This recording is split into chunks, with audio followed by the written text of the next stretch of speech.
ಸ್ತೋತ್ರಕರ್ತನೇ ಸ್ತೋತ್ರಪ್ಪ. ನಿನ್ನ ವಿಶೇಷವಾದ ಕೃಪೆಯಿಂದ ನಮ್ಮನ್ನು ಕೂಡಿಸಿ ಇವತ್ತು ನಾವು ವಾಕ್ಯದಲ್ಲಿ ಬಲಗೊಳ್ಳಬೇಕೆಂದು ನೀನು ತೀರ್ಮಾನಿಸಿ ನಮ್ಮನ್ನು ಕೂಡಿಸಿರುವುದಕ್ಕಾಗಿ ಸ್ತೋತ್ರ ರಾಜ. ನಿನ್ನ ವಾಕ್ಯದಲ್ಲಿ ಬಲಗೊಳ್ಳುವಂತೆ ನೆಲೆಗೊಳ್ಳುವಂತೆ ದಾಸರನ್ನು ಮರೆಸಿ ನಮ್ಮೊಂದಿಗೆ ಮಾತನಾಡಿ ನಿಮ್ಮ ನಾಮನ ಮಹಿಮೆಪಡಿಸಿಕೊಳ್ಳಿ. ಯೇಸುವಿನ ನಾಮದಲ್ಲಿ ಪ್ರಾರ್ಥಿಸ್ತೇನೆ, ಆಮೆನ್.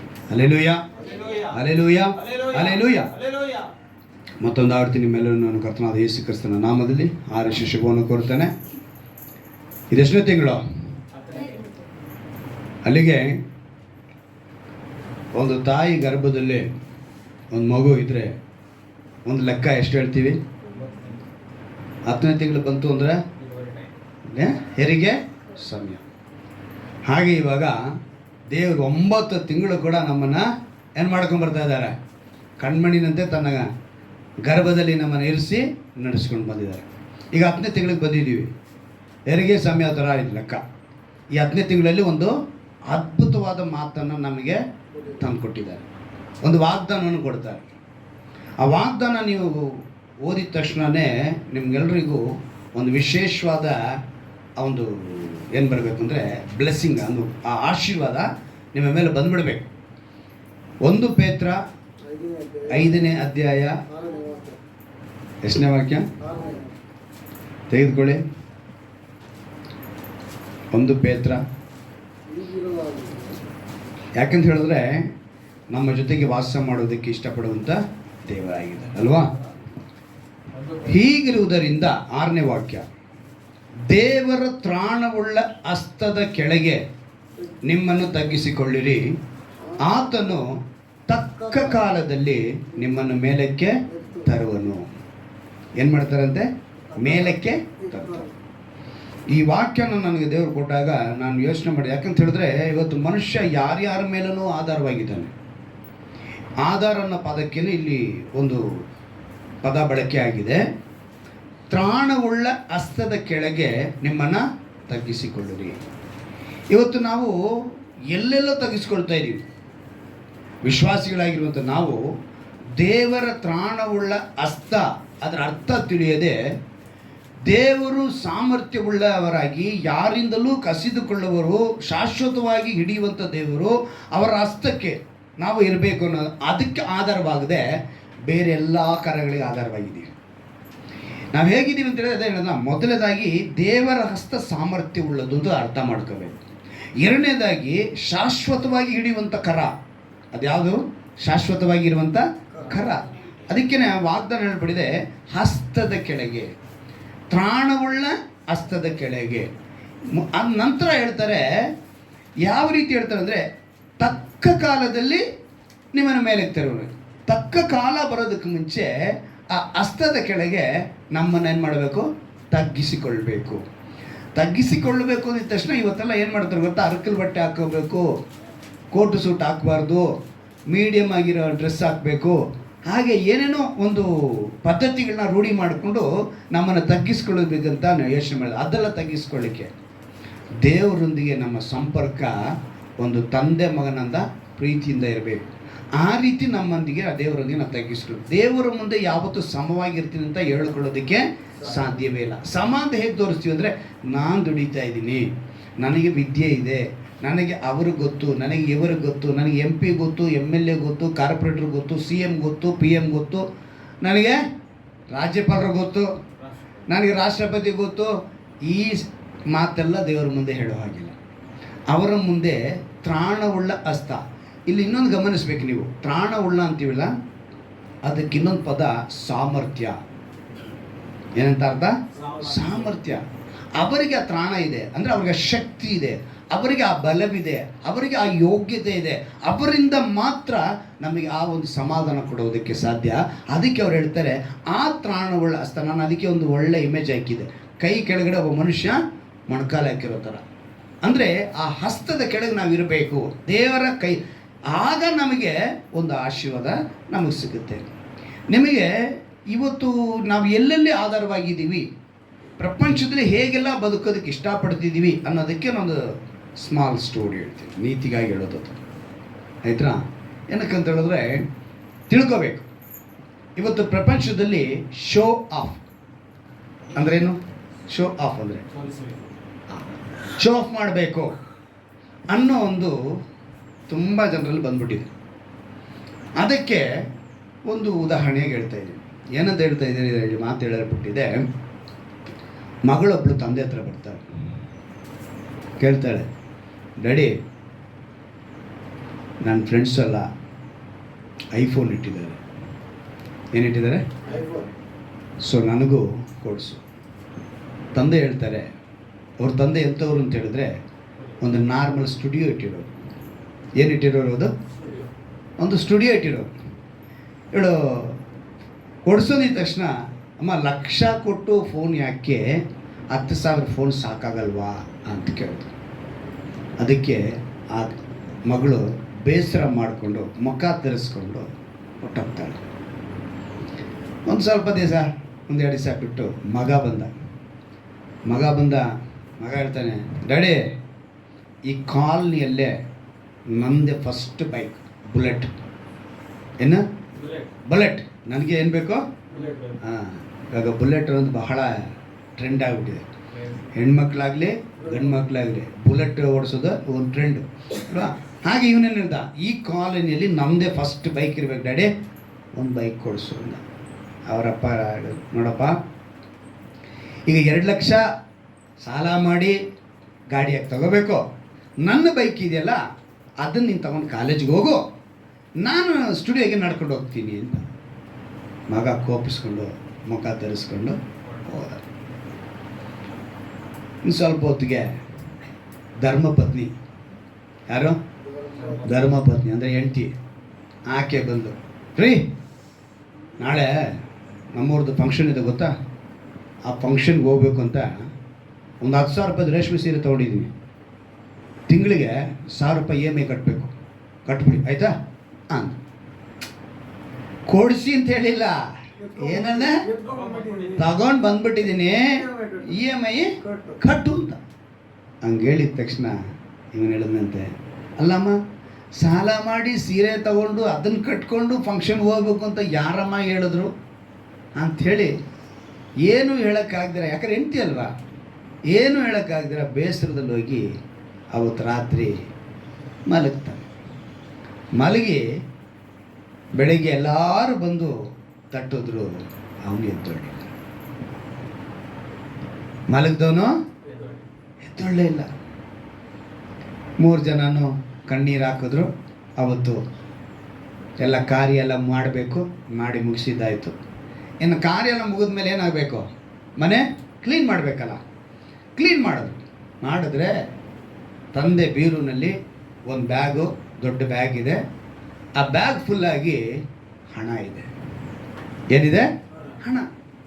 ಆ ಹಣ ಜೊತೆಗೆ ಒಂದು ಲೆಟ್ರ್ ಬೇರೆ ಇಟ್ಟಿದ್ದಾರೆ. ಆ ಲೆಟ್ರ್ ತಗೊಂಡು 3 ಜನ ಕೂತ್ಕೊಂಡು ಓದುವಾಗ ಅದರಲ್ಲಿ ಬರೆದಿದೆ ಈ ರೀತಿಯಾಗಿ, ನಾನು ಸ್ಟುಡಿಯೋ ಆರಂಭಿಸಿದಾಗ ಒಂದು ಆಫರ್ ಇಟ್ಟೆ. ಏನು ಆಫರ್ ಇಟ್ಟೆ? 20 ರೂಪಾಯಿ ಕೊಟ್ಟು ಫೋಟೋ ತಗೊಂಡ್ರೆ ನೀವು ಹೇಗಿರ್ತೀರೋ ಅದೇ ಫೋಟೋ. ಎಷ್ಟು? 20 ರೂಪಾಯಿ ಕೊಂಡ್ರೆ. ನೆಕ್ಸ್ಟು 30 ರೂಪಾಯಿ ಕೊಟ್ಟು ಫೋಟೋ ಹಿಡಿಸ್ಕೊಂಡ್ರೆ ಸ್ವಲ್ಪ ಆಲ್ಟ್ರ್ ಮಾಡಿ ನಿಮಗೆ ಕೊಡ್ತೀನಿ. ಅಂದರೆ first photo real photo, second photo 30 ರೂಪಾಯಿದೇನು ಆಲ್ಟರ್ ಫೋಟೋ, ಅಂದರೆ ಹೇಗೆ ನೀವು ಬಯಸ್ತೀರಾ ಅದನ್ನು ಮಾಡಿಕೊಡ್ತೀನಿ. 3ನೇ ಫೋಟೋ 50 ರೂಪಾಯಿ ಅಂತ. ಎಷ್ಟು?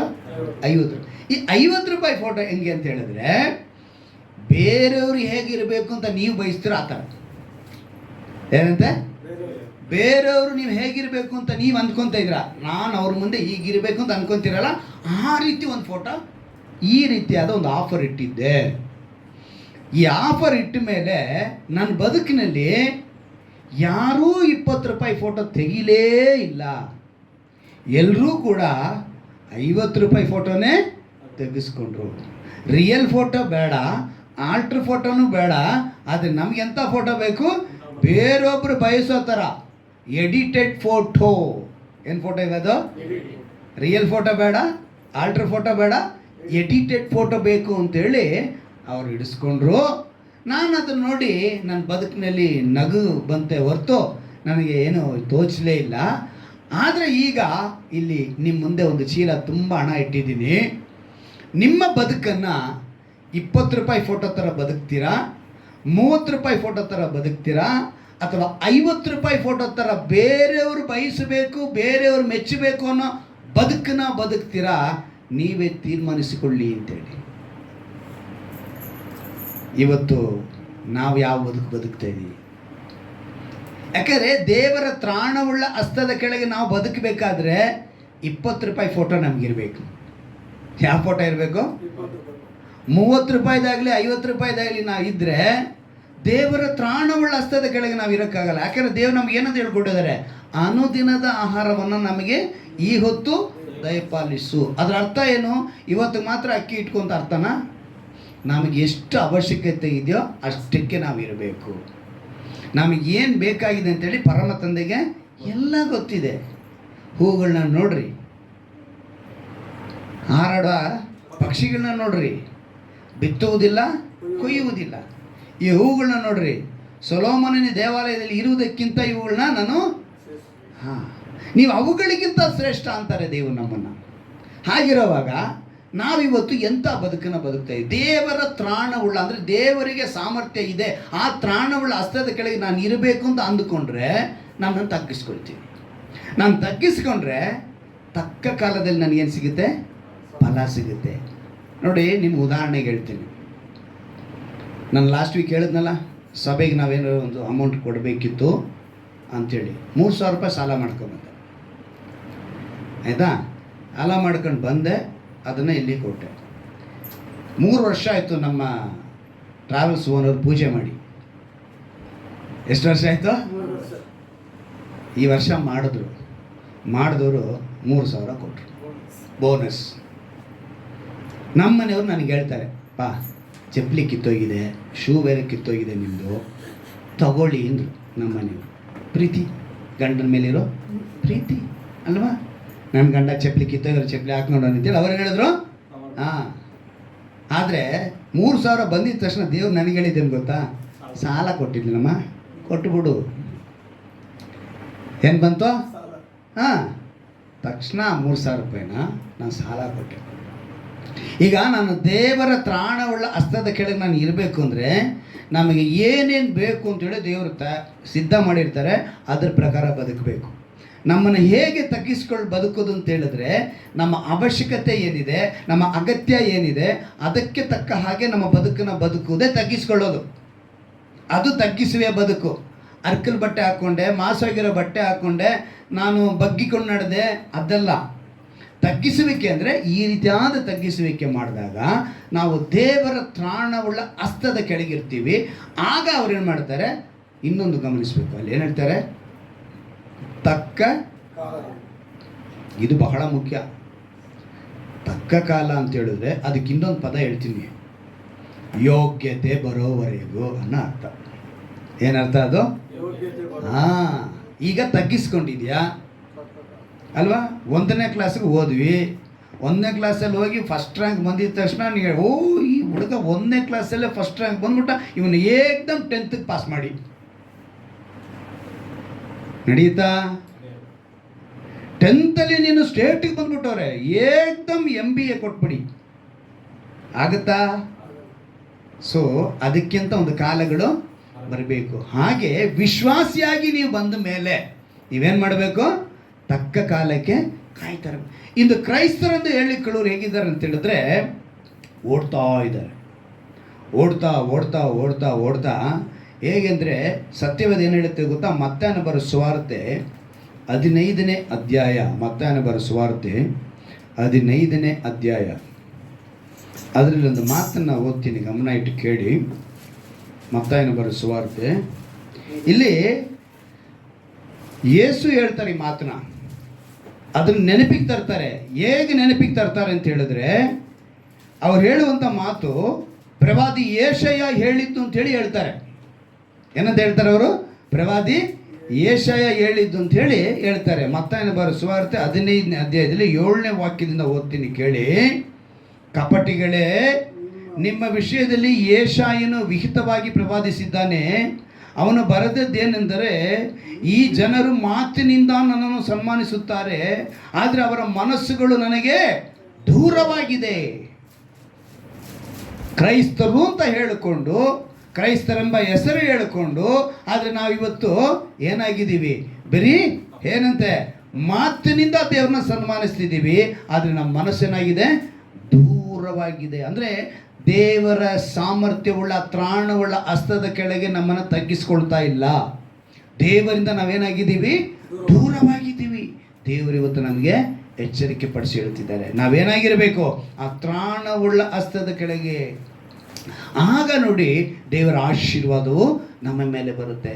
ಇವತ್ತು ಪಾಸ್ಟರ್ ತಲೆ ಮೇಲೆ ಕೈ ಇಡಬೇಕು, ಏನಂತೆ?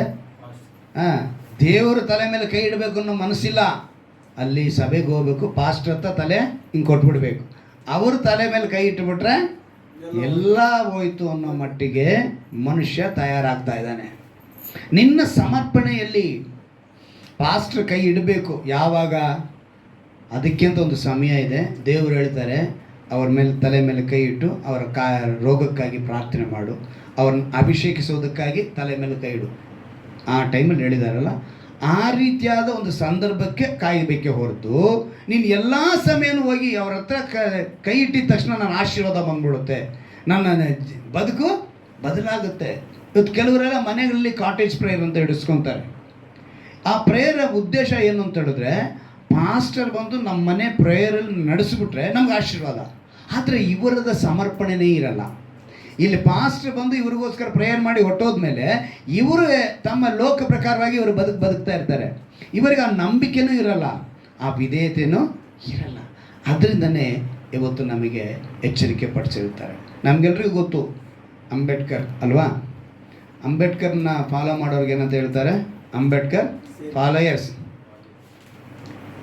ಅವ್ರನ್ನೇನಂತ ಹೇಳ್ತಾರೆ? ಅಂಬೇಡ್ಕರ್ ಫಾಲೋಯರ್ಸ್. ಹಾಗೆ ಗಾಂಧೀಜಿನಿ ಫಾಲೋ ಮಾಡೋರಿದ್ದಾರೆ, ಅವ್ರನ್ನೂ ಗಾಂಧಿ ಫಾಲೋಯರ್ಸ್ ಅಂತ ಹೇಳ್ತಾರೆ. ಕೆಲವು ಪೊಲಿಟಿಕಲ್ ಲೀಡ್ರನ್ನ ಫಾಲೋ ಮಾಡೋರಿದ್ದಾರೆ, ಅವ್ರನ್ನ ಕೂಡ ಫಾಲೋಯರ್ಸ್ ಅಂತಲೇ ಹೇಳ್ತಾರೆ. ಹೀಗೆ ತುಂಬ ಫಾಲೋಯರ್ಸ್ ಇವತ್ತು ಪ್ರಪಂಚದಲ್ಲಿದ್ದಾರೆ. ಆದರೆ ಇವತ್ತು ನಾವು ತಿಳ್ಕೋಬೇಕಾಗಿರೋದು ಯಾರನ್ನು ಫಾಲೋ ಮಾಡ್ತಾ ಇದ್ದೀವಿ. ಇವತ್ತು ಆ ಫಾಲೋಯರ್ಸು ಯಾರಂತ ನಾವು ತಿಳ್ಕೊಳ್ತೀರಾ? ಇವಾಗ ನಾವು ಮಾಡಬೇಕಾದ್ರೆ ಫಾಲೋಯರ್ ಯಾರು? ಯೇಸು ಅಲ್ವಾ? ಅವರು ಎಂಥವರಾಗಿದ್ದರು? ಮೊದಲನೇ ಅಧ್ಯಾಯ ಯೋಹಾನ ಬರೆದ ಸುವಾರ್ತೆಯಲ್ಲೇ ಏನಂತ ಬರೆಯಲ್ಪಟ್ಟಿದೆ? ಆದಿಯಲ್ಲಿ ವಾಕ್ಯವಿತ್ತು, ಆ ವಾಕ್ಯವು ದೇವರಾಗಿತ್ತು, ಆ ವಾಕ್ಯವೇ ದೇವರ ಬಳಿಯಲ್ಲಿತ್ತು ಅಂತ ಹೇಳಿ ಬರೆಯಲ್ಪಟ್ಟಿದೆ. ಅವಾಗ ಆ ವಾಕ್ಯವೆಂಬ ದೇವರು ನರಾವತಾರ ಎತ್ತುತ್ತಾರೆ, ಮನುಷ್ಯನ ಅವತಾರ ಎತ್ತಿ ಈ ಬದು ಇಲ್ಲಿ ಅವರು ಸತ್ಯತೆಯಿಂದ ಕೂಡಿವ್ರ. ಆ ವಾಕ್ಯನ ಓದೋಣವಾ? ಯೋಹಾನ ಬರೆದ ಸುವಾರ್ತೆ ಮೊದಲನೇ ಅಧ್ಯಾಯದ 14ನೇ ವಾಕ್ಯವನ್ನು ನಾವು ಗಮನಿಸುವಾಗ ಅಲ್ಲೊಂದು ಅದ್ಭುತವಾದ ಮಾತನ್ನು ದೇವರು ಬರೆಸಿದ್ದಾರೆ. ಆ ವಾಕ್ಯವೆಂಬವನ್ನು ನರಾವತಾರ ಎತ್ತಿ ನಮ್ಮ ಮಧ್ಯದಲ್ಲಿ ವಾಸ ಮಾಡಿದನು. ನಾವು ಆತನ ಮಹಿಮೆಯನ್ನು ನೋಡಿದೆವು. ಆ ಮಹಿಮೆಯು ತಂದೆಯ ಬಳಿಯಿಂದ ಬಂದ ಒಬ್ಬನೇ ಮಗನಿಗೆ ಇರತಕ್ಕ ಮಹಿಮೆ. ಆತನು ಕೃಪೆಯಿಂದಲೂ ಸತ್ಯದಿಂದಲೂ ತುಂಬಿದವನಾಗಿದ್ದಾನೆ. ಈಗ ಆ ಕೃಪೆಯಿಂದಲೂ ಸತ್ಯದಲ್ಲೂ ತುಂಬಿದವಂಥ ಕ್ರಿಸ್ತನನ್ನು ಹಿಂಬಾಲಿಸುವರ ಅಂತ ನಮ್ಮನ್ನು ಮೊದಲನೇದಾಗಿ ಅಂತಿಯೋಕ್ಯ ಪಟ್ಟಣದಲ್ಲಿ ಇವರನ್ನ ಕ್ರೈಸ್ತರು ಅಂತ ಕರೀತಾರೆ. ನೀವು ಅಪೊಸ್ತಲ ಕೃತ್ಯಗಳಲ್ಲಿ 11ನೇ ಅಧ್ಯಾಯದಲ್ಲಿ 26ನೇ ವಾಕ್ಯದಲ್ಲಿ ಅದು ಬರೆಯಲ್ಪಟ್ಟಿದೆ. ಮೊದಲನೇದಾಗಿ ಕ್ರಿಸ್ತನನ್ನು ಹಿಂಬಾಲಿಸೋರನ್ನ ಕ್ರೈಸ್ತರು ಅಂತ ಕರೆಯಲ್ಪಟ್ಟಿದ್ದು ಅಂತೇಳಿ ಆವತ್ತೇ ಕ್ರೈಸ್ತರು ಅಂತ ಹೆಸರು ಕೂಡ ಬಂದಿತ್ತು. ಈಗ ನಾವು ಕ್ರೈಸ್ತರ ಆದಮೇಲೆ ಆ ಸಾಮರ್ಥ್ಯವುಳ್ಳ ಹಸ್ತದ ಕೆಳಗೆ ಇರಬೇಕಾಗಿರುವಂಥ ನಮಗೆ, ನಾನು ಎಷ್ಟೋ ಸಲ ನಿಮ್ಗೆ ಹೇಳಿದ್ದೀನಿ, ಮತ್ತಾಯನ ಬರೆದ ಸುವಾರ್ತೆಯಲ್ಲಿ 7ನೇ ಅಧ್ಯಾಯದಲ್ಲಿ ಒಂದು ಮಾತು ಬರೆಯಲ್ಪಟ್ಟಿದೆ, ಬೇಡಿಕೊಳ್ಳಿರಿ ನಿಮಗೆ ಹುಡುಕಿರಿ ತಟ್ಟಿರಿ. ಈ ಮಾತನ್ನು ಒಬ್ಬ ಹೊಸ ವಿಶ್ವಾಸಿ ಹೋಗ್ತಾನೆ. ಅವನು ಹೋಗಿದ ತಕ್ಷಣ ಅವ್ನಿಗೇನು ಮಾಡ್ತಾರೆ ದೇವರು? ಅವನು ಬೇಡಿಕೊಳ್ತಾ ಇದ್ದಾನೆ, ಹುಡುಕ್ತಾ ಇದ್ದಾನೆ, ಮತ್ತು ತಟ್ತಾ ಇದ್ದಾನೆ. ಈಗ ಅವನು ಸಿಗುತ್ತೆ. ನಾವು 10 ವರ್ಷ ಆಗಿದೆ ವಿಶ್ವಾಸಿಗಳು, ನಾವು ಕೂಡ ಅದೇ ಮಾತನ್ನು ಅಲ್ಲಿ ಹೇಳೋ ಹಾಗಿಲ್ಲ. ಆ ಪದ 10 ವರ್ಷದ ವಿಶ್ವಾಸಿಗೆ ನೀನು ದೇವರ ಚಿತ್ತಾನುಸಾರವಾಗಿ ಬೇಡಿಕೊಳ್ಬೇಕು, ನೀನು ದೇವರ ಚಿತ್ತಾನುಸಾರವಾಗಿ ಹುಡುಕಬೇಕು, ದೇವರ ಚಿತ್ತಾನುಸಾರವಾಗಿ ತಟ್ಟಬೇಕು. ಇದು ನನಗೆ ಅವಶ್ಯಕತೆ ಇದೆಯಾ ಅಂತ ನೀನು ದೇವರ ಚಿತ್ತಕ್ಕೆ ನೀನು ಬೇಡಿಕೊಳ್ಬೇಕಲ್ಲಿ. ಇದು 10 ವರ್ಷದ ವಿಶ್ವಾಸಿಗಳಾಗಿ. ಈಗ ನಾವು ಗಮನಿಸಬೇಕಾಗಿರೋದು, ಆ ತ್ರಾಣವುಳ್ಳ ಹಸ್ತದ ಕೆಳಗೆ ನಾವು ಬಂದ ಮೇಲೆ ನಾವು ಹೇಗೆಲ್ಲ ಮೇಲಕ್ಕೆ ಬರ್ಬೋದು, ತಕ್ಕ ಕಾಲದಲ್ಲಿ ಮೇಲಕ್ಕೆ ಬರುವನು ಅಂತೇಳಿ. ಅವಾಗ ನಾವು ಕೆಳಗಡೆ ತಗ್ಗಿಸ್ಕೊಳ್ಳೋದು ಅಂತ ಹೇಳಿದ್ರೆ ನಮ್ಮ ಪ್ರಾರ್ಥನೆಯಲ್ಲಿ ಆ ತಗ್ಗಿಸುವಿಕೆ ಅದನ್ನು ನಾವು ಗಮನಿಸಬೇಕು. ಅಂದರೆ ಸತ್ಯವೇದದಲ್ಲಿ ಒಂದು ಘಟನೆಯನ್ನು ಬರೆಸಿದ್ದಾರೆ ದೇವರು. ಲೂಕನ ಬರೆದ ಸುವಾರ್ತೆ 19ನೇ ಅಧ್ಯಾಯ, ಅದರಲ್ಲಿ ಒಂದು ಘಟನೆಯನ್ನು ಬರೆಸಿದ್ದಾರೆ. ನಾವು ಅದನ್ನು ಗಮನಿಸುವಾಗ ನಮಗೆ ಅದು ನೆನಪಿಗೆ ಬರಲ್ಲ. 48ನೇ ವಾಕ್ಯವನ್ನು ನೋಡುವಾಗ ಲೂಕನ ಜನರೆಲ್ಲರೂ ಆತನನ್ನು ಅಟ್ಟಿಕೊಂಡು ಗಮನಿಸಿ ಕೇಳುತ್ತಿದ್ದರಿಂದ ಏನು ಮಾಡಬೇಕೋ ತೋರಲಿಲ್ಲ. ಅಂದರೆ ಜನ ಯೇಸುವನ್ನು ಅಂಟಿಕೊಂಡೇ ಇರಬೇಕು ಅಂತ ಇಷ್ಟಪಟ್ಟರೆ ಹೊರತು ಅದಕ್ಕಿಂತ ಮುಂದೆ ಅಲ್ಲಿ ನಡೆದಂಥ ವಿಷಯ ಏನು ಅಂತ ಹೇಳಿದ್ರೆ ಯೇಸುವನ್ನು ಕೊಲ್ಲಬೇಕು ಅಂತ ಸಂದರ್ಭ ಹುಡುಕ್ತಾರೆ. 47ನೇ ವಾಕ್ಯದಲ್ಲಿ ಬರೆದಿದೆ ನೋಡಿ, ಆತನು ದಿನಾಲು ದೇವಾಲಯದಲ್ಲಿ ಉಪದೇಶ ಮಾಡುತ್ತಿದ್ದನು. ಅಷ್ಟರಲ್ಲಿ ಮಹಾಯಾಜಕರು, ಶಾಸ್ತ್ರಿಗಳು, ಪ್ರಜೆಗಳಲ್ಲಿ ಮುಖ್ಯಸ್ಥರು ಆತನನ್ನು ಕೊಲ್ಲುವುದಕ್ಕೆ ಸಂದರ್ಭ ನೋಡುತ್ತಿದ್ದರು. ಏನ್ ಮಾಡ್ತಿದಾರಲ್ಲಿ ಅವರು? ಸಂದರ್ಭ ನೋಡ್ತಾ ಇದ್ದಾರೆ. ಯಾರನ್ನ? ಯೇಸುವನ್ನ ಕೊಲ್ಲಬೇಕು ಅಂತ. ಆದ್ರೆ ಯೇಸುವನ್ನ ಕೊಲ್ಲಬೇಕು ಅಂತ ಇಷ್ಟು ದೊಡ್ಡ ಅಧಿಕಾರಿಗಳು ಯಾರ್ಯಾರು? ಮೊದಲನೇದಾಗಿ ಮಹಾಯಾಜಕ, ಶಾಸ್ತ್ರಿಗಳು, ಪ್ರಜೆಗಳಲ್ಲಿ ಮುಖ್ಯಸ್ಥರು, ಇವರೆಲ್ಲ ಏನು ಮಾಡಬೇಕು? ಕೊಲ್ಲುವುದಕ್ಕೆ ಸಂದರ್ಭ ನೋಡ್ತಾ ಇದ್ರೆ ಇಲ್ಲಿ ಜನ ಏನು ಮಾಡಿದ್ರು? ಯೇಸುವನ್ನ ಅಂಟಿಕೊಂಡಿದ್ರು. ಇವತ್ತು ಮಹಾಯಾಜಕರಂತೆ ನಿಮಗೊಂದು ಸಮಸ್ಯೆ ಇರುತ್ತೆ, ಒಂದು ಇಕ್ಕಟ್ಟಿರುತ್ತೆ, ಒಂದು ವೇದನೆ ಇರುತ್ತೆ. ಇವೆಲ್ಲವೂ ಇದ್ದರೂ ಕೂಡ ನೀವು ಯಾರನ್ನ ಅಂಟಿಕೊಂಡಿರಬೇಕು? ಯೇಸುವನ್ನೇ ಅಂಟಿಕೊಳ್ಬೇಕು. ಹಲ್ಲೆಲೂಯಾ. ನೀವು ಯೇಸುವನ್ನು ಅಂಟಿಕೊಂಡಿದ್ರೆ ದೇವರ ಉಪದೇಶವು ನಿಮ್ಮ ಕಿವಿಯೊಳಗೆ ಹೋಗ್ತಾ ಇರುತ್ತೆ. ಕೊಲ್ಲುವ ಯೋಚನೆ ಯಾರ ಮೇಲಿತ್ತು, ಏನಕ್ಕೆ ಅಂತೇಳಿ ನಾವು ಗಮನಿಸುವಾಗ ಅಲ್ಲಿ 45ನೇ ವಾಕ್ಯದಲ್ಲಿ ಹೇಳ್ತೀವಿ ನೋಡಿ, ಅವರು ದೇವಾಲಯವನ್ನ ವ್ಯಾಪಾರ ಸ್ಥಳ ಮಾಡಿಬಿಟ್ಟಿದ್ರು. ಏನು ಮಾಡಿಬಿಟ್ಟಿದ್ರು ಅವರು? ವ್ಯಾಪಾರ ಸ್ಥಳ ಮಾಡಿದ್ದಕ್ಕೆ ದೇವ್ರ ಕೋಪ ಬಂದು ಅವ್ರನ್ನ ಓಡಿಸ್ತಾರೆ. ಈಗ ನೀವು ಚೆನ್ನಾಗಿ ಗಮನಿಸಿ, ಯಾವಾಗ ಒಬ್ಬರಿಗೆ ನಷ್ಟ ಬರುತ್ತೋ ಅವ್ರೇನು ಮಾಡ್ತಾರೆ? ನಮ್ಮ ಮೇಲೆ ಕೋಪಿಸ್ಕೊಳ್ತಾರೆ. ಇಲ್ಲಿ ಅದೇ ನಡೆದಿದ್ದು. ಇವರು ದೇವಾಲಯದಲ್ಲಿ ನೋಡಿ, ಆ 45ನೇ ವಾಕ್ಯ ನೋಡ್ತೀವಿ. ಬಳಿಕ ಆತನು ದೇವಾಲಯಕ್ಕೆ ಹೋಗಿ ಮಾರುವವರನ್ನು ಹೊರಡಿಸಿ ಬಿಡುವುದಕ್ಕೆ ಪ್ರಾರಂಭಿಸಿ. ಏನು ಮಾಡ್ತಾ ಇದ್ದಾರೆ ಅವರು? ವ್ಯಾಪಾರ ಮಾಡ್ತಾ ಇದ್ದಾರೆ. ಅಲ್ಲಿ ನೀವು ಬೇರೆ ಮಾರ್ಕನು ಮತ್ತು ಮತ್ತೊಂದರಲ್ಲಿ ನೋಡಿದ್ರೆ ಅವರು ಪಾರಿವಾಳನ ಒಳಗಡೆ ಮಾರ್ತಾಯಿದ್ರು, ಬೇರೆ ವಸ್ತುಗಳನ್ನು ಅಲ್ಲಿ ಒಳಗಡೆ ಮಾಡ್ತಾಯಿದ್ರು. ಆ ಮೇಜುಗಳನ್ನೆಲ್ಲ ತಳ್ತಾರೆ, ಎತ್ತಿ ಹಾಕಿ. ದೇವರು ಕೋಪಿಸ್ಕೊಂಡದ್ದು 2 ಸ್ಥಳದಲ್ಲಿದೆ. ಒಂದು ಇಲ್ಲಿ, ಇನ್ನೊಂದು ಎಲ್ಲಿ ಅಂತ ಹೇಳಿದ್ರೆ ಕೆನ್ನೆಗೆ ಹೊಡಿತಾರೆ. ಆಯಿತಾ? ವಾಕ್ಯ ಬೇರೆ ಇದೆ, ಆ ವಾಕ್ಯ ಬೇರೆ. ಪ್ರಸಂಗದಲ್ಲಿ ಹೇಳ್ತಾರೆ, ಒಂದು ಕೆನ್ನೆ ಹೊಡೆದ್ರೆ ಇನ್ನೊಂದು ಕೆನ್ನೆ ತೋರಿಸ್, ಅದು ಬೇರೆ. ಇನ್ನೊಂದು ಕಡೆ ಇವರು ಉಪದೇಶ ಮಾಡಬೇಕಿದ್ರೆ ಒಬ್ಬನು ಬಂದು ಇವರು ಕೆನ್ನೆಯನ್ನು ಹೊಡೆದಾಗ ಇವನು ಹೇಳ್ತಾನೆ, ನನ್ನನ್ನು ಮುಟ್ಟೋದಕ್ಕೆ ನಿಮ್ಗೆ ಯಾರು ಅಧಿಕಾರ ಕೊಟ್ಟರು ಅಂತೇಳಿ ದೇವರು ಪ್ರಶ್ನೆ ಮಾಡ್ತಾರೆ. ನಾನು ಇದೆಲ್ಲ 2-3 ಈ ವಾಕ್ಯಗಳೆಲ್ಲ ನಿಮಗೆ ಹಳೆ ಇದರಲ್ಲಿ ಮೆಸೇಜಲ್ಲಿ ಕೊಟ್ಟಿದ್ದೀನಿ. ನಾವು ಏನು ತಿಳ್ಕೋಬೇಕು, ಇಲ್ಲಿ ದೇವರು ಕೋಪಿಸ್ಕೊಂಡು ಅವ್ರು ಹೇಳಿದ್ರು, ನೀನು ಯಾಕೆ ಇದನ್ನು ಮಾಡ್ತಾ ಇದ್ದೀರಾ ಅಂಥೇಳಿ. ಅವ್ರು ಹೇಳ್ತಾರೆ, ನನ್ನ ಆಲಯವು ಪ್ರಾರ್ಥನಾ ಆಲಯವಾಗಿರೋದ್ರಿಂದ ಎಂದು ಬರೆದಿದೆಯಲ್ಲ. ನನ್ನ ಆಲಯ ಹೆಂಗಿರಬೇಕು? ಪ್ರಾರ್ಥನಾ ಆಲಯ. ಈ ಪ್ರಾರ್ಥನೆ ಜಾಗದಲ್ಲಿ ಅದಕ್ಕೆ ಈ ಒಂದು ಸ್ಥಳದಲ್ಲಿ ಯಾವಾಗಲೂ ಪ್ರಾರ್ಥನೆ ಅನ್ನೋದು ನಡಿಬೇಕು ಹೊರತು ಇದು ವ್ಯಾಪಾರ ಸ್ಥಳವಾಗಿ ಇರಬಾರ್ದು. ಹಿಂಗೆ ಹೇಳಿದ ತಕ್ಷಣ ಅವ್ರಿಗೆಲ್ಲ ಏನಾಯಿತು? ನಷ್ಟ ಆಗೋಯ್ತು. ಅರೆ ನಮಗೆ ನಷ್ಟ ಆಯ್ತಲ್ಲ ಅಂತೇಳಿ ಯೇಸುವನ್ನು ಏನು ಮಾಡಬೇಕು? ಕೊಲ್ಲಬೇಕು. ಇವತ್ತು ಇದೇ ರೀತಿ ಸಭೆಗಳಲ್ಲಿ ಈಗಲೂ ವ್ಯಾಪಾರ ನಡೀತಾ ಇದೆ. ಒಂದು 3 ಮುಖ್ಯವಾಗಿ ಹೇಳ್ತೀನಿ. ಮೊದಲನೇದು ಪ್ರೇಯರ್ ಆಯಿಲ್, ಎರಡನೇದು ಕರ್ಚೀಫ್, ಮೂರನೇದು ಅದು ಆಂಧ್ರದಲ್ಲಿ ನಡೀತಾ ಇದೆ.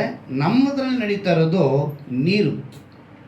Prayer water, prayer oil, prayer kerchief. ವ್ಯಾಪಾರ ನಡೀತಾ ಇದೆ. ಅಂದರೆ ಅಪೊಸ್ತಲರುಗಳು ಸೇವೆ ಮಾಡಬೇಕಾದ್ರೆ ಅವರ ಕರ್ಚೀಫ್ಗಳೆಲ್ಲ ಹಾಕಿ ಗುಣಪಡಿಸಿದ್ರಂತೆ. ಸೊ ಇಲ್ಲಿರೋ ಸೇವಕರು ಪ್ರೇಯರ್ ಮಾಡಿ ಕೊಡ್ತಾರಂತೆ. ಸೊ ನೀವು ಕರ್ಚೀಫ್ ತೊಗೊಂಡೋಗಿ ರೋಗಿ ಮೇಲೆ ಹಾಕಿ, ಅದಕ್ಕೆ ಕರ್ಚೀಫ್ನ ಏನು ಮಾಡ್ತಾ ಇದ್ದಾರೆ? ವ್ಯಾಪಾರ ಮಾಡ್ತಾ ಇದ್ದಾರೆ. ಆಯಿಲ್ ಹಚ್ಚಿ ಪ್ರಾರ್ಥನೆ ಮಾಡಿದ್ರು, ಸೊ ನಾವು ಪ್ರೇಯರ್ ಮಾಡಿ ಕೊಡ್ತೀವಿ. ಸೊ ಹೀಗೆ ವ್ಯಾಪಾರಗಳು ಶುರುವಾಗಿದೆ. ಅದಕ್ಕೇ ನಮ್ಮ ಜನಕ್ಕೆ ಅರಿವಿಲ್ದಂಗೆ ಹೋಗಿದೆ. ಕಳೆದ ದಿವಸದಲ್ಲಿ ಯೂಟ್ಯೂಬಲ್ಲಿ ನಾನು ನೋಡಿಬಿಟ್ಟು ಮನೆಯಲ್ಲಿ ಕೂಡ ಅದನ್ನೇ ಹೇಳಿದ್ನಲ್ಲ, ವಿಧಾನಸೌಧದಲ್ಲಿ ಇದು ಪ್ಯಾಲೇಸ್ ಗ್ರೌಂಡಲ್ಲಿ ನಿನ್ನೆ ದಿವಸ ಮೀಟಿಂಗ್ ನಡೀತು. ಯಾವ ಮೀಟಿಂಗ್ ಅಂದರೆ ಬಸವಣ್ಣನ ಸಂಸ್ಕೃತಿ ಸಂಯೋಗ. ಯಾರ್ದು? ಬಸವಣ್ಣನ ಸಂಸ್ಕೃತಿ ಸಂಯೋಗ. ಇದೇ ರೀತಿ ಬೇರೆ ಒಂದು ಊರಲ್ಲಿ, ತುಮಕೂರು ಹತ್ರನೂ ಎಲ್ಲ ಪಕ್ಕದಲ್ಲಿ ನಡೆದೈತೆ. ತುಮಕೂರು ಯಾವ ಊರನ್ನು ಗೊತ್ತಿಲ್ಲ ಸರಿಯಾಗಿ, ಇನ್ನೊಂದು ಊರಲ್ಲಿ ನಡೆದೈತೆ. ಅಲ್ಲಿ ಅವರು ಮಾಡ್ತಾ ಇದ್ರೆ ಆ ಮೀಟಿಂಗ್ ನಡೆಸ್ತಾರೆ, ಬಸವಣ್ಣನ ಸಂಸ್ಕೃತಿ ಸಂಯೋಗ ನಡೀತಾ ಇರೋದು. ಆ ಮೀಟಿಂಗ್ ನಡೆಸುವಂಥ ವ್ಯಕ್ತಿ ಇನ್ಚಾರ್ಜ್ ಅವ್ರ ಹತ್ರ ಹೋಗಿ ಒಂದು ವಿಷಯ ಕೇಳಿದ್ದಾರೆ, ನಾವು ಕೆಲವು ಬುಕ್ಸ್ಗಳನ್ನ ಮಾರ್ತೀವಿ ಅಂತೇಳಿ. ಸರಿ ಅಂತ ಅವ್ರು ಪರ್ಮಿಷನ್ ಕೊಟ್ರಂತೆ. ಇವರು ಪರ್ಮಿಷನ್ ಕೊಟ್ಟ ಮೇಲೆ ಆ ಸ್ಥಳದಲ್ಲಿ ಏನು ಬುಕ್ ಮಾರಿರಬೇಕು, ಆದರೆ ಮಾರಿದ್ದು ಏನು ಗೊತ್ತಾ? ಬೈಬಲ್ಗಳು, ಕ್ರೈಸ್ತರಿಗೆ ಸಂಬಂಧಪಟ್ಟಂಥ ಪುಸ್ತಕಗಳು. ಅಲ್ಲಿ ಒಬ್ಬ ಬೇರೆ ಹಿಂದೂ ಸಂಘಟನೆಗೆ ಸೇರಿದಂಥ ವ್ಯಕ್ತಿ ಬಂದ, ಇದನ್ನೆಲ್ಲ ನೋಡ್ದ. ಅವ್ಯಾಚ ಪದಗಳು, ಹೊಲಸು ಪದಗಳು ಅಷ್ಟು ಭಯಂಕರವಾಗಿ ಡೈರೆಕ್ಟಾಗಿ ರಿಲೇ ಆಗ್ತಾ ಇದೆ. ಅವನು ಅಷ್ಟು ನೀಚವಾಗಿ ಮಾತಾಡಿ, ಕನ್ವರ್ಟ್ ಮಾಡೋಕ್ಕೆ ಇಲ್ಲಿಗೆ ಬಂದಿದ್ದೀರಾ, ನಾವು ಬಂದಿರೋದು ಬಸವಣ್ಣನ ಒಂದು ಸಂಯೋಗನ ತಿಳ್ಕೊಳ್ಳೋಕ್ಕೆ, ಪ್ರವಚನ ಕೇಳೋದಕ್ಕೆ ಬಂದಿದ್ದೀವಿ, ನಾವು ಅನೇಕ ಯೌವನಸ್ಥನ ಈ ಸ್ಥಳಕ್ಕೆ ಕರ್ಕೊಂಡು ಬಂದಿದ್ದೀವಿ, ನೀವು ಎಲ್ಲರೂ ಕನ್ವರ್ಟ್ ಮಾಡೋಕ್ಕೆ ಬಂದಿದ್ದೀರಾ, ಈಗಲೇ ಮುಚ್ಚಿರಿ ಅಂತೇಳಿ, ಇಲ್ಲಾಂದರೆ ಬೆಂಕಿ ಹಚ್ಚಿದ್ದೀನಿ ಅಂತೇಳಿ ಅನ್ಯಾಯವಾಗಿ ದೇವರ ನಾಮಲ್ಲಿ ದೂಷಣೆಗೆ ಒಳಪಟ್ಟಿತು. ಕಾರಣ ಇವರು ದೇವರ ತ್ರಾಣವುಳ್ಳ ಹಸ್ತದ ಕೆಳಗೆ ತಮ್ಮನ್ನು ತಗ್ಗಿಸಿಕೊಳ್ಳದೆ, ಇವರು ತಮ್ಮ ಸ್ವಂತ ಬುದ್ಧಿಯಿಂದ ನಾನಾ ವಿಧವಾಗಿ, ಅಂದರೆ ಯಾರ್ಯಾರೋ ಆಧಾರಗಳಾಗಿ, ಇವತ್ತು ಸುವಾರ್ತೆ ಮಾಡಬೇಕು, ಸೇವೆ ಮಾಡಬೇಕು ಅಂದರೆ ಅದಕ್ಕೆ ಜ್ಞಾನ ಬೇಕು. ನಾನು ಅನೇಕ ಸರಿ ಹೇಳ್ತೀನಿ, ಯೇಸು ಕ್ರಿಸ್ತನು ತನ್ನ ಸೇವೆಯಲ್ಲಿ ಇದ್ದಾಗಲೇ ಎಷ್ಟೋ ಸಲಿ ಅವ್ರನ್ನ ಕಲ್ಲೆಸೆದು ಕೊಲ್ಲೇಬೇಕು ಅಂತ ಹೇಳಿದಾಗ ಶಿಷ್ಯರು ಅವ್ರನ್ನ ಕರ್ಕೊಂಡು ಬಂದು ಹಿಂದಿನ ಬಾಗಿಲಿಂದ ಕಳಿಸಿಕೊಟ್ಟಿದ್ದಾರೆ. ಎಷ್ಟೋ ಸಮಯದಲ್ಲಿ ಹಳ್ಳಿಯಿಂದ ಹಳ್ಳಿ ದಾಟಿಸಿದ್ದಾರೆ ಅವರು ಸೇವೆ ಮಾಡುವಾಗ. ಕಾರಣ ಏನು? ಯೇಸು ಕ್ರಿಸ್ತನಿಗೆ ಅದ್ಭುತ ಮಾಡೋಕ್ಕೆ ಆಗ್ತಾ ಇರಲಿಲ್ವಾ? ಅವರಿಂದ ಅವ್ರನ್ನ ತಪ್ಪಿಸ್ಕೊಳ್ಳೋಕೆ ಆಗ್ತಾ ಇರಲಿಲ್ವಾ? ಮಾಡಲಿಲ್ಲ. ಕೆಲವೊಂದು ಸಂದರ್ಭಗಳನ್ನು ಜ್ಞಾನದಿಂದಲೇ ನಡೆದುಕೊಳ್ಳಬೇಕು ಅಂತ ನಮಗೆ ತಿಳಿಬೇಕು ಅಂತೇಳಿ ಯೇಸು ಕ್ರಿಸ್ತನ ಅದನ್ನು ಮಾಡಿ ತೋರಿಸಿದ್ದಾರೆ. ಆದರೆ ಇವತ್ತು ನಮ್ಮವರಿಗೆ ಆ ಜ್ಞಾನವಿಲ್ಲದಂತೆ ಎಲ್ಲಂದ್ರೆ ಅಲ್ಲಿ ಒಂದು ಕಾಲದಲ್ಲಿ ನಾವು ಟ್ರ್ಯಾಕ್ಸ್ ಹಂಚೋದಕ್ಕೆ ನಮಗೆ ಅನುಮತಿ ಇತ್ತು, ಆದರೆ ಇವತ್ತು ಟ್ರ್ಯಾಕ್ಸ್ ಹಂಚೋದಕ್ಕೆ ಅನುಮತಿ ಇಲ್ಲ. ಒಂದು ಕಾಲದಲ್ಲಿ ನಾನು ಹಾಸ್ಪಿಟ್ಲ್ ಸೇವೆ ಮಾಡಿದ್ದೀನಿ, ಟ್ರ್ಯಾಕ್ಸ್ ಸೇವೆ ಮಾಡಿದ್ದೀನಿ, ನಾನು ಜೈಲ್ ಸೇವೆ ಮಾಡಿದ್ದೀನಿ ನಾನು. ಆದರೆ ಇವಾಗ ನಮಗೆ ಪರ್ಮಿಷನ್ ಕೊಡಲ್ಲ. ಇವತ್ತು ಜೈಲಲ್ಲಿ ಹೋಗಿ ಒಂದು ವಾಕ್ಯ ಹೇಳಬೇಕು ಅಂದರೆ ಪರ್ಮಿಷನ್ ಕೊಡಲ್ಲ. ಒಂದು ಹಾಸ್ಪಿಟಲ್ ಹೋಗಿ ಪ್ರೇಯರ್ ಮಾಡಬೇಕು ಅಂದರೆ ಪರ್ಮಿಷನ್ ಕೊಡಲ್ಲ. ಒಂದು ಟ್ರ್ಯಾಕ್ಸ್ ನಾವು ರೋಡಲ್ಲಿ ನಿಂತು ಟ್ರ್ಯಾಕ್ಸ್ ಕೊಡಬೇಕು ಅಂದರೆ ಪರ್ಮಿಷನ್ ಕೊಡಲ್ಲ. ಅವಾಗ ಏನು ಮಾಡಬೇಕು? ಜ್ಞಾನವುಳ್ಳವರಾಗಿ ನಡೆಯಬೇಕು. ಅಂದರೆ ತ್ರಾಣವುಳ್ಳ ಸಾಮರ್ಥ್ಯವುಳ್ಳ ಹಸ್ತದ ಕೆಳಗಿದ್ರೆ ಈ ಜ್ಞಾನ ಸಿಗ್ತೈತೆ. ಯಾಕೋಬನು ಬರೆದ ಪತ್ರಿಕೆ 1ನೇ ಅಧ್ಯಾಯದ 5ನೇ ವಾಕ್ಯ ಓದಿ. ಇದನ್ನು ನಾವು ಸಾಮಾನ್ಯವಾಗಿ ಮಕ್ಕಳಿಗೆ ಹೇಳ್ತಾ ಇರ್ತೀವಿ. ಯಾಕೋಬನು ಬರೆದ ಪತ್ರಿಕೆ 1ನೇ ಅಧ್ಯಾಯ 5ನೇ ವಾಕ್ಯ.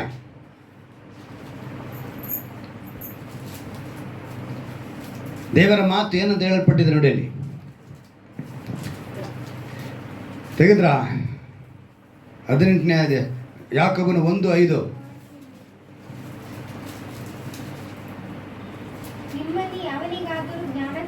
ನಿಮ್ಮಲ್ಲಿ ಯಾವನಿಗಾದರೂ ಜ್ಞಾನ ಕಡಿಮೆ ಆದರೆ ಅವನು ದೇವರನ್ನ ಕೇಳಿಕೊಳ್ಳಲಿ. ಈ ಮಾತು ಮಕ್ಕಳಿಗೆ ಹೇಳಕ್ಕೆ ಹೋಗ್ತಾರೆ ಎಲ್ಲರೂ.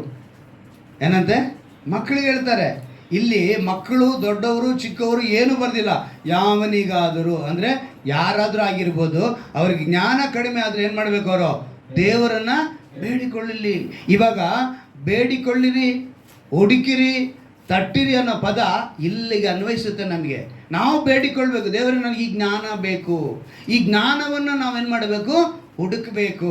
ಈ ಜ್ಞಾನಕ್ಕಾಗಿ ದೇವರ ಬಳಿ ತಟ್ಟಬೇಕು. ಇವತ್ತು ವಿಶ್ವಾಸಿಯಾಗಿ ಕ್ರೈಸ್ತರಾಗಿ ನಾವು ಮಾಡಬೇಕಾಗಿರೋ ಬೇಡಿಕೊಳ್ಳಿರಿ ಇದು. ಜ್ಞಾನ ಬೇಕಾಗಿದೆ. ಸೊಲೊಮೋನ ಏನಂತ ಕೇಳ್ದ? ನನಗೆ ಈ ಜನರನ್ನ ಆಳ್ವಿಕೆ ಮಾಡೋದಕ್ಕೆ ಬೇಕಾಗಿರುವಂಥ ಜ್ಞಾನವನ್ನು ಕೊಡು. ಅವನು ರಾಜಕುಮಾರನೇ, ಆದರೆ ಅವನು ಏನು ಮಾಡ್ದ? ನನ್ನ ಹತ್ರ ಎಲ್ಲ ಇದೆ, ಆದರೆ ಏನು ಬೇಕಾಗಿದೆ? ಮುಖ್ಯವಾಗಿ ಜ್ಞಾನ ಬೇಕಾಗಿದೆ. ಇವತ್ತು ನಿಮಗೆ ಎಲ್ರಿಗೂ ಎಲ್ಲ ಇದ್ದರೆ ನೀವು ಕೇಳಬೇಕಾಗಿರೋದು ಆ ಜ್ಞಾನ ಬೇಕಾಗಿದೆ. ನಾನು ದೇವರನ್ನು ಪ್ರಕಾಶಿಸುವ ಮಗನಾಗಿ ಮಗಳಾಗಿ ನಾನು ಇರಬೇಕು ಅಂದರೆ, ದೇವರ ತ್ರಾಣವುಳ್ಳ ಹಸ್ತದ ಕೆಳಗೆ ನಾನು ತಗ್ಗಿಸ್ಕೊಳ್ಬೇಕಾದ್ರೆ ನಾನು ಮಾಡಬೇಕಾಗಿರೋದು ಆ ಜ್ಞಾನ ನನಗೆ ಬೇಕಾಗಿದೆ. ನೀವು ಲೂಕನ ಬರೋ ಸುವಾರ್ತೆ 18ನೇ ಅಧ್ಯಾಯದಲ್ಲಿ ಒಂದು ಪ್ರಾರ್ಥನೆ ನಿಮಗೆ ನೆನಪಿಗೆ ತರ್ತೀನಿ. ಅಲ್ಲಿ ಏನಂತ ಪ್ರಾರ್ಥನೆ ಮಾಡ್ತಾನೆ ನೋಡಿ. ಅಲ್ಲಿ ಇಬ್ಬರು ವ್ಯಕ್ತಿಗಳು ಪ್ರಾರ್ಥನೆ ಮಾಡ್ತಾರೆ. ಒಬ್ಬನು ಫರಿಸಾಯನ ಪ್ರಾರ್ಥನೆ ಮಾಡ್ತಾನೆ, ಇನ್ನೊಬ್ಬನು ಸುಂಕದವನು ಪ್ರಾರ್ಥನೆ ಮಾಡ್ತಾನೆ. ಮತ್ತೆ ಲೂಕನ ಬರೆದ ಸುವಾರ್ತೆಯಲ್ಲಿ 18ನೇ ಅಧ್ಯಾಯದಲ್ಲಿ ನೀವು 9ನೇ ವಾಕ್ಯದಿಂದ 14ನೇ ವಾಕ್ಯದವರೆಗೂ ನೀವು ಗಮನಿಸಬಹುದು. ಅಲ್ಲಿ ಏನಂತ ಬರೆಯಲ್ಪಟ್ಟಿದೆ ನೋಡಿ, ಫರಿಸಾಯನು ನಿಂತುಕೊಂಡು ಪ್ರಾರ್ಥಿಸುವಾಗ ತನ್ನೊಳಗೆ, ದೇವರೇ, ಸುಲುಕೊಳ್ಳುವವರು, ಅನ್ಯಾಯಗಾರರು, ಆದರ ಮಾಡುವವರು ಆಗಿರುವ ಉಳಿದ ಜನರಂತೆ ನಾನಲ್ಲ, ಈ ಸುಂಕದವನಂತೆಯೂ ಅಲ್ಲ. ಆದುದರಿಂದ ನಿನಗೆ ಸ್ತೋತ್ರ ಮಾಡುತ್ತೇನೆ, ವಾರಕ್ಕೆ 2 ಆವರ್ತಿ ಉಪವಾಸ ಮಾಡುತ್ತೇನೆ, ನಾನು ಸಂಪಾದಿಸುವ ಎಲ್ಲಾದ್ರಲ್ಲಿ 10ರಲ್ಲಿ 1 ಪಾಲು ಕೊಡುತ್ತೇನೆ ಅಂದುಕೊಂಡನು. ದಶಂಭಾಗ ಕೊಡ್ತೀನಿ ಅಂತಾನೆ, ವಾರಕ್ಕೆ 2 ಸಲ ಉಪವಾಸ ಇದ್ದೀನಿ ಅಂತಾನೆ. ಏನಂತಾನೆ? ಉಪವಾಸ ಇದ್ದೀನಿ, ನಾನು ಸಭೆಗೆ ಸರಿಯಾಗಿ ಬರ್ತಾ ಇದ್ದೀನಿ, ಆಲಯಕ್ಕೆ ಸರಿಯಾಗಿ ಬರ್ತಾ ಇದ್ದೀನಿ, ನನ್ನನ್ನು ನೀನು ಆಶೀರ್ವದಿಸಬೇಕು ಅಂತೇಳಿ ದೇವರ ತ್ರಾಣವುಳ್ಳ ಹಸ್ತದ ಕೆಳಗೆ ತಗ್ಗಿಸಿಕೊಳ್ಳದೆ ತನ್ನ ಒಂದು ಸಾಮರ್ಥ್ಯವನ್ನು ಹೇಳ್ಕೊಳ್ತಾ ಇದ್ದಾನೆ. ಆದರೆ ಸುಂಕದವನು ಏನಂತ ಹೇಳ್ತಾನೆ ನೋಡಿ, ಆದರೆ ಆ ಸುಂಕದವನು ದೂರದಲ್ಲಿ ನಿಂತುಕೊಂಡಂತೆ. ಏನಂತೆ? ದೂರದಲ್ಲಿ ನಿಂತುಕೊಂಡು ಆಕಾಶದ ಕಡೆಗೆ ಕಣ್ಣೆತ್ತಿ ನೋಡುವುದಕ್ಕೂ ಮನಸ್ಸಿಲ್ಲದೆ ಎದೆಯನ್ನು ಬಡಿಕೊಳ್ಳುತ್ತಾ, ದೇವರೇ, ಪಾಪಿಯಾದ ನನ್ನನ್ನು ಕರುಣಿಸು ಅಂದನು. ಇದು ತಗ್ಗಿಸುವಿಕೆ. ನಿನ್ನ ಸಾಮರ್ಥ್ಯನು ಕ್ರೈಸ್ತರು ಅಂತ ಹೇಳ್ಕೊಂಡು ಇವತ್ತು ನಾನು ಸಭೆಗೆ ಹೋಗ್ಬಿಡ್ತೀನಿ. ಅದಕ್ಕೆ ಹೇಳಿದ್ನಲ್ಲ, ಇವತ್ತು ಪಾಸ್ಟರ್ ಬಂದು ನಮ್ಮ ಮನೆಗೆ ಪ್ರೇಯರ್ ಮಾಡಿಬಿಟ್ರೆ ಎಲ್ಲ ಆಶೀರ್ವಾದ ಬಂದ್ಬಿಡುತ್ತೆ ಅಂದ್ಕೊಳ್ಳೋದಲ್ಲ. ನೀವು ಸಮರ್ಪಿಸಬೇಕು, ನಿಮಗೆ ಆ ನಂಬಿಕೆ ಬರಬೇಕು, ನಿಮಗೆ ಆ ವಿಧೇಯತೆ ಬರಬೇಕು, ಆಗ ಆಶೀರ್ವಾದ. ಆಗ ಸೇವಕರುಗಳು, ದೇವದಾಸರುಗಳು ನಿಮ್ಮ ಮನೆಗೆ ಬಂದಾಗ ಅದು ಪ್ಲಸ್ ಆಗುತ್ತೆ. ಏನಾಗುತ್ತೆ? ಅದು ಕೂಡಿಕೊಳ್ಳುತ್ತೆ. ನೀವು ಏನೂ ಹಿಡಿದಿರ ಅಲ್ಲಿ ಬಂದು ಕೂಡಿಸ್ಕೊಳ್ಳೋದಕ್ಕೆ ಸಾಧ್ಯವಿಲ್ಲ. 1+1 ಆದ್ರೆ 2 ಆಗಬೇಕಲ್ವಾ? 1 ಇಲ್ಲ ಅಂದರೆ ಪ್ಲಸ್ ಎಲ್ಲಿ ಬರುತ್ತೆ? ಇನ್ನೊಂದು ಬಂದರೆ ಬರುತ್ತಾ? ಹಾಗೆ ಆ ಮನೆ, ಆ ಕುಟುಂಬ ಏನಾಗಬೇಕು? ಮೊದಲನೇದಾಗಿ ದೇವರ ಮುಂದೆ ಸಮರ್ಪಣೆ, ನಂಬಿಕೆ, ವಿಧೇಯತೆ, ಇವೆರಡು ತ್ರಾಣವುಳ್ಳ ಹಸ್ತದ ಕೆಳಗಿದ್ದಾಗ ನೀವು ತಕ್ಕ ಕಾಲದಲ್ಲಿ ಪ್ರತಿಫಲ ಕೊಡ್ತೀರಿ. ಪ್ರತಿಫಲ ಕೊಡೋದಕ್ಕೆ ಮುಖ್ಯವಾಗಿ ನೀವು ತಿಳ್ಕೊಳ್ಬೇಕು, ನೀವು ಎಲ್ಲಿ ಇರ್ತೀರಾ ಅಂತ ತಿಳ್ಕೊಳ್ಳಿ. ಯೋಹಾನ ಬರೆದ ಸುವಾರ್ತೆ 10ನೇ ಅಧ್ಯಾಯದ 27ನೇ ವಾಕ್ಯ ತೆಗೆದುಕೊಳ್ಳಿ. ಯೋಹಾನ ಬರೆದ ಸುವಾರ್ತೆ 10ನೇ ಅಧ್ಯಾಯ 27ನೇ ವಾಕ್ಯ. ಅಲ್ಲಿ ಒಂದು ಅದ್ಭುತವಾದ ಮಾತು ಬರೆಯಲ್ಪಟ್ಟಿದೆ. ನನ್ನ ಕುರಿಗಳು ನನ್ನ ಸ್ವರಕ್ಕೆ ಕಿವಿಗೊಡುತ್ತವೆ. ಇದು ತಗ್ಗಿಸುವಿಕೆ. ನೀ ಯಾರ ಮಾತಿಗೆ ಕಿವಿಗೊಡಬೇಕು? ದೇವರ ಸ್ವರಕ್ಕೆ. ನೆಕ್ಸ್ಟು, ನಾನು ಅವುಗಳನ್ನು ಬಲ್ಲೆನು, ಅವು ನನ್ನ ಹಿಂದೆ ಬರುತ್ತವೆ, ನಾನು ಅವುಗಳಿಗೆ ನಿತ್ಯ ಜೀವನ ಕೊಡುತ್ತೇನೆ, ಅವು ಎಂದಿಗೂ ನಾಶವಾಗುವುದೇ ಇಲ್ಲ, ಅವುಗಳನ್ನು ಯಾರು ನನ್ನ ಕೈಯೊಳಗಿಂದ ಕಸಕೊಳ್ಳರು. ಇವಾಗ ನೀವು ತ್ರಾಣವುಳ್ಳ ಹಸ್ತದ ಕೆಳಗೆ ಬಂದುಬಿಟ್ರೆ ನಿಮ್ಮನ್ನು ಯಾರು ಕಸಕೊಳ್ಳರು. ಅಂದರೆ ನಿಮ್ಮನ್ನು ಕಿತ್ಕೊಳ್ಳೋಕ್ಕೂ ಆಗಲ್ಲ, ಕದ್ದುಕೊಂಡು ಹೋಗೋದಕ್ಕೂ ಆಗಲ್ಲ, ನಿಮ್ಮನ್ನು ಓಡಿಸುವುದಕ್ಕೂ ಆಗಲ್ಲ. ಅಂದರೆ ನೀವು ಒಳಗಡೆ ಬರಬೇಕು. ಆಗ ತಕ್ಕ ಕಾಲದಲ್ಲಿ, ತಕ್ಕ ಕಾಲ ಅಂದಾಗ ಕೀರ್ತನೆ 1ನೇ ಅಧ್ಯಾಯನ ನೆನಪಿಗೆ ತಂದ್ಕೊಳ್ಳಿ. ಯಾವುದನ್ನ? ಕೀರ್ತನೆ 1ನೇ ಅಧ್ಯಾಯ. ಏನಂತೆ? ಯಾವನು ದುಷ್ಟರ ಆಲೋಚನೆಯಂತೆ ನಡೆಯದೆ, ಪಾಪದ ಮಾರ್ಗದಲ್ಲಿ ನುಗ್ಗುತ್ಕೊಳ್ಳದೆ, ನಿಂತುಕೊಳ್ಳದೆ ಹೇಗಿರಬೇಕು? ನಿರಂತರವೂ ದೇವರ ಮಾತನ್ನು ಕೇಳುವನಾಗಿರಬೇಕು, ಧ್ಯಾನಿಸುವನಾಗಿರಬೇಕು. ಅವನು ಎಂಥವನಾಗಿರ್ತಾನಂದರೆ, ನೀರಿನ ಕಾಲುವೆಗಳ ಬಳಿಯಲ್ಲಿ ನೆಡಲ್ಪಟ್ಟಂಥ ಸಸಿಯಂತೆ ಇರುವನು. ಆ ಸಸಿ ಎಲೆ ಬಾಡುವುದೇ ಇಲ್ಲ, ಅದು ಹೇಗೆ ತಕ್ಕ ಕಾಲಕ್ಕೆ ಪ್ರತಿಫಲ ಕೊಡುತ್ತೆ. ಅಂದರೆ ವಾಕ್ಯವೆಂಬುದರಲ್ಲಿ, ಅದಕ್ಕೇನು ಹೇಳುದು, ಆ ವಾಕ್ಯವೆಂಬ ದೇವರು ನರಾವತಾರ ಎತ್ತಿ ನಮ್ಮ ಮಧ್ಯದಲ್ಲಿ ಬಂದಿದ್ದಾರೆ. ಆ ಮಾತನ್ನು ನೀವು ಸರಿಯಾಗಿ ಕೇಳ್ಕೋಬೇಕು. ಆ ತ್ರಾಣವುಳ್ಳ ಹಸ್ತದ ಕೆಳಗೆ ನೀವಿರಬೇಕು. ತಕ್ಕ ಕಾಲದಲ್ಲಿ ನೀವೇನು ಮಾಡ್ತೀರಾ? ಪ್ರತಿಫಲನ ಸಿಗುತ್ತೆ. ಸೊ ಈ ಅನುಭವ ಕೊಡಿ ಅಂತೇಳಿ ನಾವೆಲ್ಲ ಮೊಣಕಾಲಾಕಿ ನಾವು ಪ್ರಾರ್ಥನೆ ಮಾಡೋಣವಾ? ಇವತ್ತು ನಾವೆಲ್ಲ ಈ ಲೋಕ ಪ್ರಕಾರವಾದ ಬದುಕಿಗೆ, ತೋರಿಸಿಕೊಳ್ಳುವ ಬದುಕಿಗೆ ಬದುಕದೆ ನಮ್ಮನ್ನು ತಗ್ಗಿಸಿಕೊಳ್ಳುವ ಬದುಕಿನಲ್ಲಿ ಬದುಕಬೇಕು. ನಮ್ಮಲ್ಲಿ ಸಮರ್ಪಣೆ ಇರಬೇಕು. ದೇವರು ಅದನ್ನೇ ಇವತ್ತು ನಮಗೆ ಬಯಸ್ತಾ ಇರೋದು.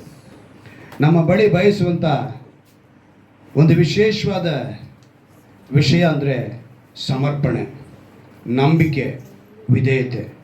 ಈ 3 ಎಲ್ಲಿ ಅಂತೇಳಿ ಪ್ರಶ್ನೆ ಮಾಡೋ ಹಾಗಿಲ್ಲ. ಅವೆಲ್ಲವೂ ನಮ್ಮ ಬಳಿಯೇ ಇರಬೇಕು. ಆ ರೀತಿ ಇದ್ದಾಗ ನಾವು ಯೇಸುವಿನ ಹಿಂಬಾಲಕರಾಗ್ತೀವಿ. ಯೇಸುವಿಗೆ ಇನ್ನೊಂದು ಹೆಸರು ಉಂಟು, ವಾಕ್ಯ ಅಂತ ಹೇಳಿ. ಅದು ಪ್ರಕಟಣೆ 19ನೇ ಅಧ್ಯಾಯದಲ್ಲಿ 13ನೇ ವಾಕ್ಯದಲ್ಲಿ ಬರೆಯಲ್ಪಟ್ಟಿದೆ. ವಾಕ್ಯವೆಂಬ ಹೆಸರು ಅವರಿಗಿದೆ. ಆ ವಾಕ್ಯವೆಂಬ ದೇವರು, ಆ ವಾಕ್ಯವೆಂಬ ದೇವರನ್ನು ಹುಡುಕಿ ನಾವು ಬಂದಿರುವಂಥ ನಮ್ಮ ಬಳಿ ಈ ತಿಂಗಳಿನ ವಾಗ್ದಾನವನ್ನು ನೀನು ನೆನಪಿಗೆ ತಂದುಕೊಂಡವರಾಗಿ, ಅಪ್ಪ, ತ್ರಾಣವುಳ್ಳ ಹಸ್ತದ ಕೆಳಗೆ ನಮ್ಮನ್ನು ತಗ್ಗಿಸಿಕೊಳ್ತಿದ್ದೇವೆ.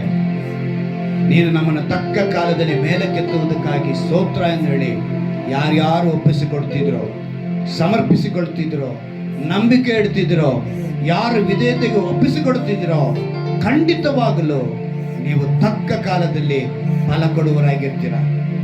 ನೀರಿನ ಕಾಲುವೆಗಳ ಬಳಿಯಲ್ಲಿ ನೆಡಲ್ಪಟ್ಟಂತ ಸಸ್ಯಗಳಾಗಿರಬೇಕು ನೀವು. ಆಗಲೇ ಕರ್ತನ ಆಶೀರ್ವಾದವು ನಿಮ್ಮೊಂದಿಗಿರುತ್ತೆ. ದೇವರದನ್ನು ಬಯಸ್ತಾ ಇದ್ದಾರೆ. ದೇವರು ಬಯಸುವುದನ್ನು ನೀವು ಮಾಡುವರಾಗಿ ಕಾಣಲ್ಪಡಬೇಕು.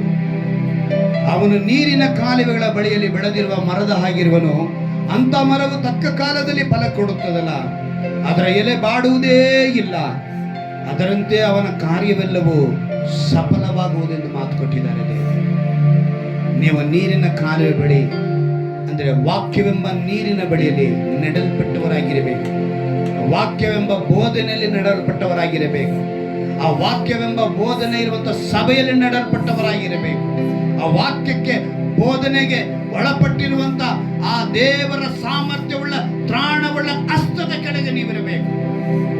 ಆಗ ತಕ್ಕ ಕಾಲದಲ್ಲಿ ದೇವರು ನಿಮ್ಮನ್ನ ಮೇಲಕ್ಕೆ ತರುವರಾಗಿದ್ದಾರೆ. ನೀವು ಒಪ್ಪಿಸಿಕೊಡ್ತೀರಾ? ಬೇಡಿಕೊಳ್ಳಿರಿ ಎಂದು ಹೇಳುವಾಗ ದೇವರ ಜ್ಞಾನವನ್ನು ಕೇಳಿ ದೇವರ ಬಳಿ, ದೇವರೇ ನನಗೆ ಜ್ಞಾನವು ಕಡಿಮೆ ಆಗಿದೆ, ಆ ಜ್ಞಾನವನ್ನು ಹುಡುಕ್ರಿ, ಜ್ಞಾನವನ್ನು ತಟ್ಟಿ ಬೇಡಿಕೊಳ್ಳಿರಿ, ಹೊಂದಿಕೊಳ್ತೀರ. ಆ ವಿಶೇಷವಾದ ಕರುಣೆ ಎಸಯ್ಯ, ಯಾರಿಂದಲೂ ಕೊಡಲಾಗದಂತ ಆ ಸಮಾಧಾನ ನನಗೆ ಬೇಕಾಗಿದೆ ಅಂತ ಯಾರ್ಯಾರು ಬೇಡಿಕೊಳ್ಳುತ್ತಿದ್ದಾರೋ ಅವರೆಲ್ಲರಿಗೂ ಕೂಡ ಕರ್ತನೆ ಆ ಫಲದ ಆಶೀರ್ವಾದ ಯೇಸುವಿನ ನಾಮದಲ್ಲಿ ಪ್ರಾರ್ಥಿಸುತ್ತೇನೆ. ಈ 10ನೇ ತಿಂಗಳ ಪೂರ್ತಿಯಾಗಿ ಕರ್ತನೆ ಈ ವಾಗ್ದಾನದ ಆಶೀರ್ವಾದವನ್ನು ಇವರನ್ನ ಹಿಂಬಾಲಿಸುವಂತೆ ಕೃಪೆ ಮಾಡಿಕೊಡು.